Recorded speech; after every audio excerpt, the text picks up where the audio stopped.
تین فطری قوانین جو کڑوے ہیں لیکن حق ہیں۔ پہلا قانون فطرت، اگر کھیت میں دانہ نہ ڈالا جائے تو قدرت اسے گھاس پھوس سے بھر دیتی ہے۔ اسی طرح اگر دماغ کو اچھی فکروں سے نہ بھرا جائے تو کج فکری اسے اپنا مسکن بنا لیتی ہے۔ دوسرا قانون فطرت یہ ہے کہ جس کے پاس جو کچھ ہوتا ہے وہی وہ بانٹتا ہے۔ خوش انسان خوشی بانٹتا ہے، غم زدہ انسان غم بانٹتا ہے، عالم علم بانٹتا ہے، مذہبی اور دیندار انسان دین بانٹتا ہے، خوف زدہ انسان خوف بانٹتا ہے۔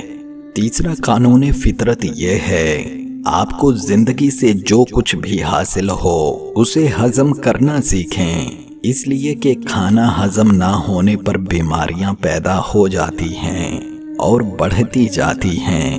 اسی طرح مال ہضم نہ ہونے کی صورت میں ریاکاری بڑھتی جاتی ہے، بات نہ ہضم ہونے پر چغلی بڑھتی ہے، تعریف نہ ہضم ہونے کی صورت میں غرور میں اضافہ ہوتا ہے، مذمت کے ہضم نہ ہونے کی وجہ سے دشمنی بڑھتی ہے، غم ہضم نہ ہونے کی صورت میں مایوسی بڑھتی ہے، اقتدار اور طاقت نہ ہضم ہونے کی صورت میں خطرات میں اضافہ ہوتا ہے۔